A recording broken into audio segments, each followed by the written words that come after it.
Hai Sobat Master, kembali lagi dengan aku Afrizal. Kali ini kita akan coba menyelesaikan 10 soal lagi dengan waktu 30 menit. Dengan aku Master Afrizal, kita akan mulai coba mengutip soalnya dari soal nomor 1. Let's go, kita mulai. Jadi kita akan kutip terlebih dahulu soal nomor 1. Oke, kita letakkan ke dalam work paper kita. Nah, dikatakan di sini, misalkan F fungsi yang monoton naik, bagaimana perbandingan antara jumlah Riemann kanan dengan Riemann kirinya? Apakah akan lebih besar atau lebih kecil? Nah, untuk menyelesaikan permasalahan seperti ini, alangkah baiknya kita langsung mencoba untuk mengilustrasikan dengan menggunakan Cartesian coordinates seperti ini. Fungsi yang monoton naik, sepertinya kita bisa mudah sekali menggambarkan, ya mungkin seperti ini. Nah, kita akan bikin agak melengkung. Oke, let's see, ini adalah Y sama dengan Fx. Nah, seperti ini. Y sama dengan Fx. Dan kita ingin menghitung luas dari daerah di bawah kurva. Let's say mulai dari A sampai ke B. Menurut Riemann, cara menghitung luas ini adalah dengan dipartisi, seperti biasa. Nah, kita menggunakan 3 partisi saja. Nah, supaya cepat. Nah, lalu kemudian bagaimana Riemann kanan dan Riemann kirinya? Perhatikan, jika aku membuat Riemann kiri seperti ini, nah gitu, maka luas sebenarnya akan didekati dengan menggunakan luas persegi panjang yang berwarna hijau. Tentu saja hal ini invalid atau tidak benar. Karena apa? Karena ada daerah-daerah biru tua yang kita belum sempat hitung luasnya atau masih ada error. Nah, tetapi kalau misalkan kita berusaha untuk menyatakan dengan menggunakan Riemann kanan, let's say Riemann kanan berarti akan seperti ini. Kita mengikuti acuan garis sebelah kanan ya untuk menentukan partisi.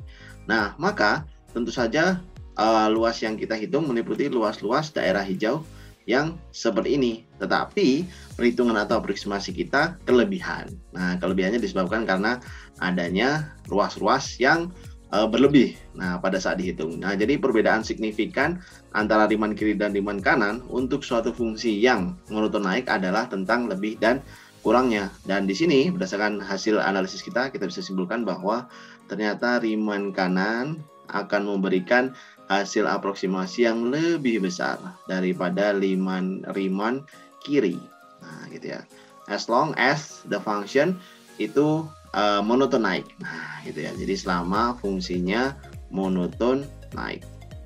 Oke, kita lanjut ke soal berikutnya. Jadi ternyata lumayan simpel soal nomor 1. Nah, kita masuk ke soal nomor 2. Nah, jadi ini dia soal nomor 2. Nah, soal nomor 2 kita bisa copy, kita letakkan di sini.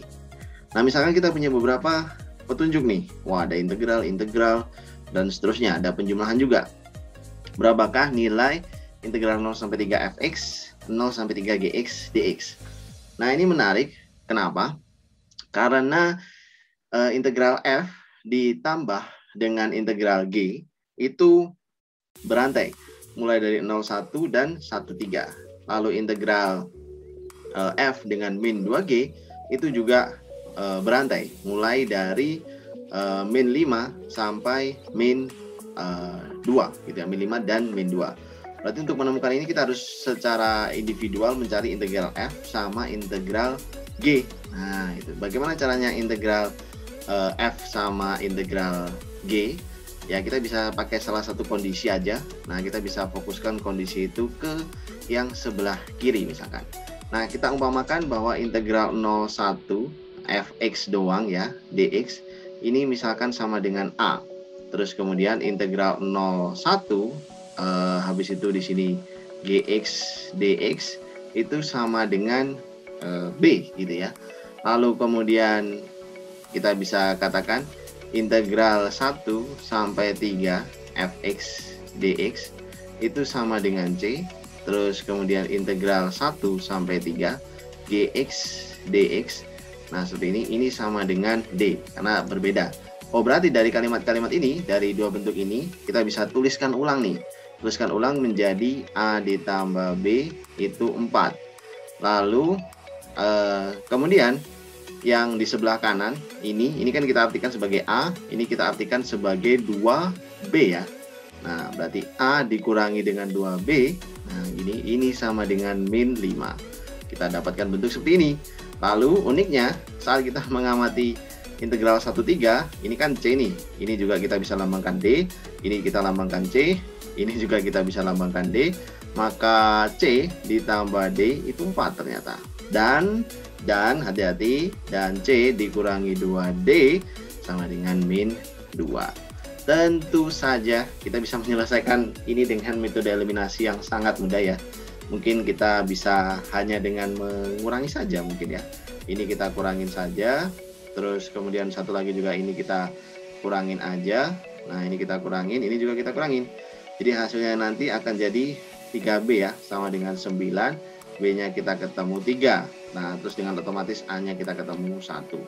Di lain pihak, nah, kalau kita kurangin yang sebelah kanan, perhitungan yang ada di sebelah kanan, C min C 0, D min 2D 3D ya. Yang ini 6. Berarti D-nya itu sama dengan 2. Sehingga pasti C-nya sama dengan 2. Wah, kita ketemu nih A, B, C, D. Dan integral ini kalau misalkan kita terjemahkan dengan menggunakan bahasa kita tadi, itu sama kayak A ditambah B ditambah C ditambah D. Ya sudah, tinggal kita jumlahkan saja. Berarti 4 ditambah 4 ya. Atau ya kalau kita urutkan 3 tambah 1 tambah 2 tambah 2. Maka hasilnya adalah 8. Jadi jawaban soal nomor 2 pasti 8. Oke, kita lanjutkan ke soal berikutnya. Soal nomor 3. Oke, soal nomor 3 kita bisa kutip terlebih dahulu soalnya. Lalu kita kembalikan, kita letakkan lagi pada lembar kerja kita. Nah, seperti ini. Nah, kita ditanya nih, cukup unik, tentukan fungsi di mana integral dari fungsi tersebut seperti ini. Kita bisa menggunakan teorema dasar kalkulus 1 ya di sini teman-teman sekalian. Jadi kita menggunakan turunan dari integral 0 sampai X fungsi ft dt. Dan menurut teorema dasar kalkulus 1, turunan ini ya tinggal sama dengan fx. Kita substitusikan langsung, t-nya menjadi x fx gitu ya. Dan ini sama dengan turunan di sebelah kanan juga sih. Nah, ini turunan di sebelah kanan itu berarti turunan dari x plus 1. Turunan dari x plus 1 ya 1. Oh, berarti fungsi yang memenuhi premis ini adalah fungsi fx sama dengan 1.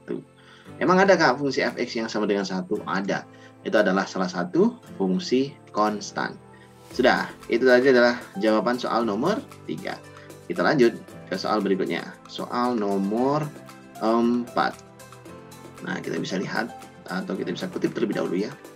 Soal nomor 4 ini ke lembar kerja kita yang tadi juga sudah kita berkali-kali gunakan.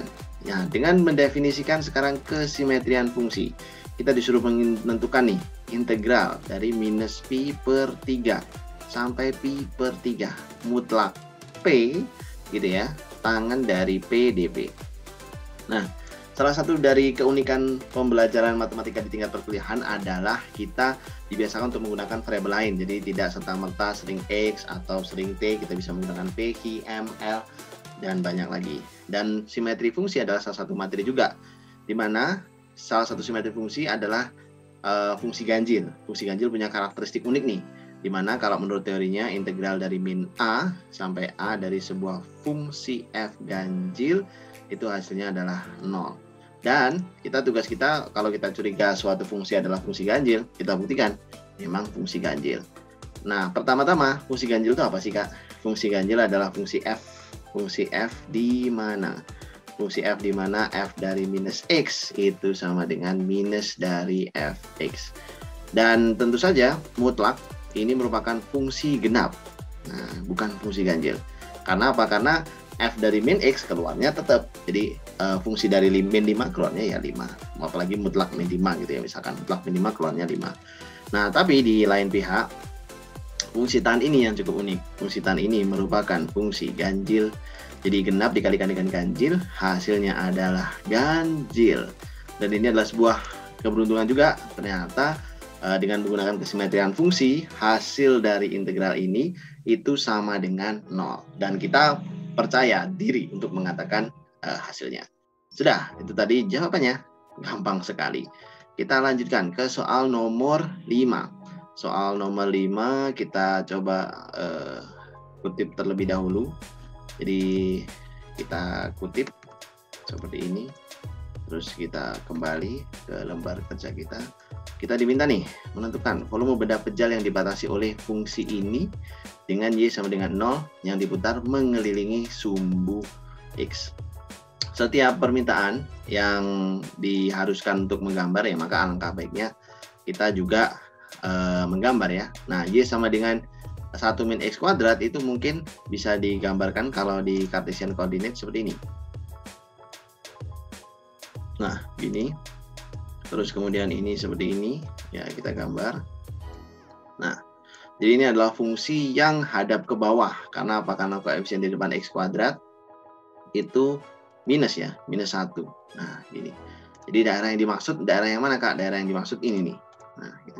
Diputarlah terhadap Y sama dengan 0. Y sama dengan 0 apa? Y sama dengan 0 ya sumbu X gitu ya. Sehingga nanti akan terbentuklah benda pejal.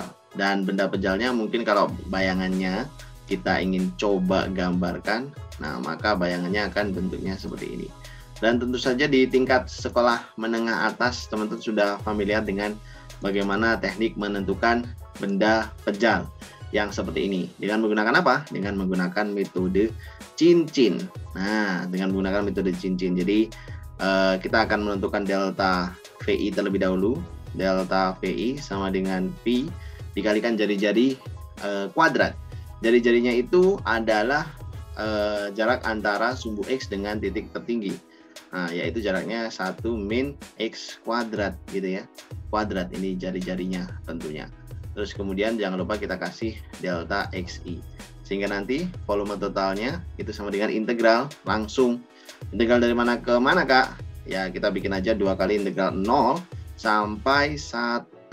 Nah gini. Pi dikalikan 1 min X kuadrat X kuadrat kurung kuadrat dx ya seperti ini, atau berarti volume sama dengan 2 kali integral 0 atau 2pi ya, kita tuliskan gini 2pi integral 0 1 terus kemudian dikalikan dengan 1 minus 2x kuadrat plus x pangkat 4 ya sepertinya dx, atau hasil akhirnya kita bisa tuliskan sama dengan 2pi.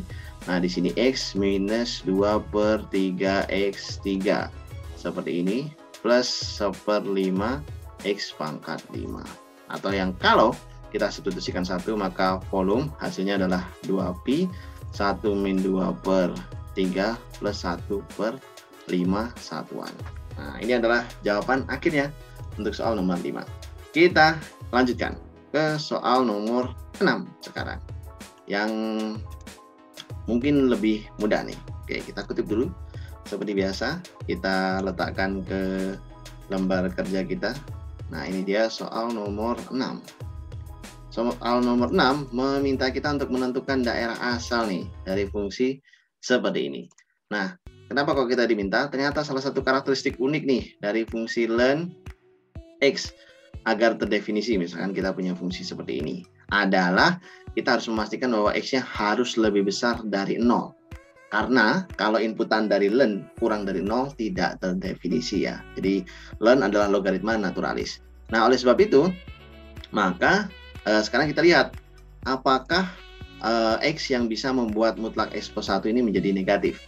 Tentu saja hanya ada satu nilai yang sedikit tidak wajar di sini, yaitu nilai berapa? Nilai X sama dengan min 1. Ketika X sama dengan min 1, mutlak dari X plus 1 akan jadi sama dengan 0 dan akan membuat fungsi F menjadi tanda tanya, menjadi tidak terdefinisi. Oh, berarti kalau misalkan selama X-nya nggak 1, output dari fungsi mutlak selalu positif, ya maka tidak akan bermasalah bagi fungsi ln. Sehingga kita bisa katakan bahwa domain fungsi F adalah X sedemikian sehingga X-nya seluruh bilangan real kecuali min 1 saja. Oke, jadi min 2 boleh, min 3/2 boleh selama bukan min 1 masih aman. Sudah, itu tadi jawabannya soal nomor 6. Sekarang kita menuju ke soal nomor 7. Nah, soal nomor 7 kita coba kutip ya terlebih dahulu. Soal nomor 7 sepertinya membahas tentang integral. Oke, kita lihat di sini. Nah, di sini kita diminta untuk menentukan, ternyata betul ya, integral. Integral dari bentuk seperti ini. Oke. Kalau kita berbicara masalah integral, bagaimana cara menyelesaikan, tentu kita butuh teknik pengintegralan. Dan salah satu teknik yang termudah adalah teknik substitusi.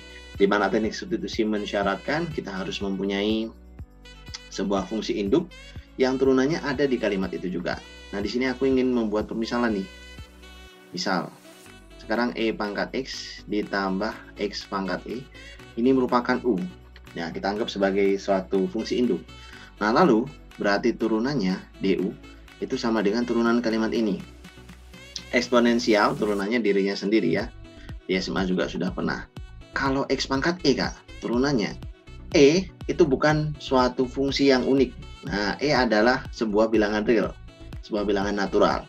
Nilainya telah disepakati sekitar 2,718. Nah, dan sekian. Maka perlakuannya sama seperti turunan X kuadrat, X pangkat 3 gitu ya teman-teman. Jadi turunan X pangkat E ya E dikalikan X pangkat E min 1. Seperti pada saat kita menurunkan polinom biasa. Nah, sehingga hasilnya di sini kita beri dx. Oh, ternyata bentuk ini sama nih kayak kalimat yang ada di bagian atas. Wah, berarti sangat mudah sekali integral ini bisa kita nyatakan sebagai integral dari du per u. Dan integral dari du per u itu sama dengan ln ya, dari harga mutlak u ditambah c. Menurut apa yang disampaikan di subbab 6.1. Dan u-nya ini kita bisa substitusi ulang. Berarti hasil akhirnya adalah ln harga mutlak E pangkat X ditambah X pangkat I. Terus kemudian ditambah sebuah C, mengingat ini integral tak tentu. Oke, itu tadi adalah jawabannya soal nomor 7. Sekarang kita masuk ke soal nomor 8. Oke, kita sudah cukup mendekati garis finish. Soal nomor 8 kita copy dulu. Nah, ini dia soal nomor 8. Kita disuruh memeriksa nih, apakah fungsi ini punya inverse atau tidak. Jadi untuk memeriksa suatu fungsi punya inverse, fungsi tersebut harus kita pastikan monoton, punya kemonotonan murni, monoton naik, monoton turun. Sehingga kalau fungsi tersebut monoton naik atau monoton turun murni hanya di selang-selang tertentu, maka di selang tersebut fungsi tersebut punya inverse. Nah, gitu. Jadi fungsinya harus merupakan fungsi satu-satu. Kalau fungsinya bukan fungsi satu-satu, tidak akan mungkin dia punya inverse. Itu teorinya. Nah, bagaimana kita menentukan kemonotonan? Mungkin di sekolah menengah atas teman-teman sudah pelajari. Kalau misalkan turunan itu bisa mendefinisikan kemonotonan. Nah, kalau misalkan turunannya lebih besar dari 0 untuk suatu selang, maka monoton naik. Kalau turunannya kurang dari 0 untuk satu selang, maka monoton turun.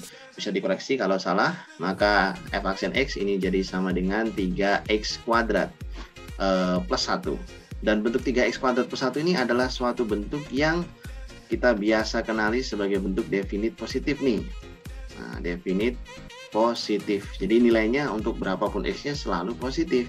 Sehingga kita bisa katakan bahwa fungsi x pangkat 3 plus x ini fungsi yang monoton naik loh. Nah, gitu. Fungsi yang monoton naik loh. Jadi kayak dia fungsi yang monoton naik, sehingga menurut teorinya fungsi yang monoton naik pasti punya inverse. Nah, gitu. Jadi dia pasti punya inverse. As simple as that. Sudah selesai, itu nomor 8. Sekarang kita mengunjungi nomor 9. Kita coba solve problem nomor 9. Kita coba lihat terlebih dahulu tentang apa sih persoalan nomor 9 yang diberikan. Oke, jadi kita diminta nih tanpa menggunakan kalkulator. Otomatis kalau pakai kalkulator gampang lah ya persoalan ini. Tanpa menggunakan kalkulator, kita disuruh menghitung bentuk seperti ini. Nah, bentuk ini sejujurnya tampak sulit, tapi sebetulnya sangat mudah. Karena apa? Karena melibatkan bentuk inverse dan negasinya. Sin inverse yang bertemu dengan sin, nah, dalam urutan dalam kondisi beruntutan gitu ya, ini bisa saling cancel out, saling menghilangkan satu sama lain secara tidak langsung gitu ya dalam bahasa kasarnya. Tapi dengan menggunakan pemrosesan juga sama. Jadi ini sama dengan pi per 8. Nah, gitu. Terus kalau cos dengan sin inverse tentu saja kita bisa mengartikan terlebih dahulu nih dengan cepat gitu ya. Sin inverse artinya apa? Sin inverse itu artinya adalah sebuah perintah untuk mencari sebuah sudut. Sebuah sudut sehingga nilai sinus atas sudut tersebut setengah akar 3. Menurut karakteristik atau ya sifat-sifat trigono yang mudah, kita tahu kalau sin dari sudut 60 ya, itu adalah setengah akar 3 dengan 0, terus kemudian setengah akar 2, setengah akar 3. Berarti ini pasti 60 derajat. Dan di matematika kita nggak gunakan derajat, kita gunakan radian. Jadi ini pasti pi per 3 radian. Dan cos dari pi per 3, nah ini kan kita tinggal bubuhkan begini. Cos dari pi per 3 itu kan sama dengan setengah. Berarti hasilnya adalah pi per 8 ditambah setengah. Nah ini adalah jawaban soal nomor 9 ya teman-teman sekalian. Nah kita lanjut nih ke soal terakhir. Nah akhirnya kita mencapai garis finish juga. Semoga waktu kita cukup dan memang benar-benar kurang dari 30 menit. Jadi diberikan grafik seperti ini nih teman-teman. Grafik Y sama dengan Fx. Cukup unik. Dan kita disuruh tentukan himpunan penyelesaian dari mutlak Fx lebih besar dari 4. Permasalahan yang kita hadapi pada grafik ini sejujurnya adalah kita nggak tahu ini fungsi apa. Tapi kita tahu bahwa ada plot-plot titik yang memang sudah tertera di situ. Misalkan fungsi dari min 4 itu 0. Fungsi dari min 2 itu 3/2. Fungsi dari min 5, min 2 dan seterusnya. Nah, permasalahan mencari himpunan penyelesaian itu dijawab dengan bagaimana kita mendapatkan X agar mutlak dari Fx lebih besar dari 4. Tentu saja kita tinggal mencari nilai-nilai X berapa, nilai-nilai X di selang mana yang bisa menghasilkan mutlak dari Y-nya, mutlak dari komponen Y-nya itu lebih besar atau sama dengan 4. Berarti cara termudah kita kalau menggunakan analisis grafik adalah pertama, buatlah garis pada Y sama dengan 4 atau Y sama dengan min 4. Nah gitu, karena apa? Karena mutlak dari 4 atau min 4 atau yang biasa kita kenal dengan Fx itu sama kayak Y gitu ya. Jadi kita buat garis di situ. Dan baru deh di situ kita tahu kalau misalkan karakteristik fungsi ini ya, karakteristik fungsi yang ada di soal ini itu akan terus naik nih dan akan terus naik seterusnya gitu ya. Nah, misalkan mulai dari sini, nah akan terus naik mulai dari sini dan akan terus turun juga semenjak ini. Jadi dikatakan kalau di sini kan min 6. Min 6 ini nilainya pas di min 4. Jadi ini ada titik yang tidak kelihatan. Min 6, min 4 ya gitu. Oh berarti ketika X berada di sebelah kiri min 6, pasti mutlak Fx bakalan sama atau lebih besar dari 4. Begitu pula dengan ini, sepertinya ini 9 ya. Nah, kalau misalkan di sini 9, berarti pada saat X-nya 9, nilai Y-nya 4. Dan ketika lebih besar dari 9, ya pasti lebih besar dari 4. Dan itu berarti mengisyaratkan kalau misalkan himpunan penyelesaiannya akan berbentuk selang nih. Nah, himpunan penyelesaiannya adalah X ya, yang merupakan anggota selang dari minus tak hingga sampai minus 6 dan minus 6-nya selang siku digabungkan dengan selang ya kira-kira 9 lah, 9 sampai infinite-nya selang buka. Jadi itu tadi pembahasan daripada soal-soal terkait dengan matematika 1A. Dan buat sobat master yang ingin mengetahui gimana sih cara tercepat, tepat dan tetap benar ya, dan hati-hati dan punya alasan yang konkret untuk menjawab soal dan ingin mengarungi Master TPB dengan lancar, ya tentunya kita bisa suatu saat ketemu di Master TPB. Dan sampai jumpa di Master TPB pada semester ini. Semoga kita berjodoh untuk bisa belajar bersama. Thank you, terima kasih banyak. Aku Afrizal, pamit.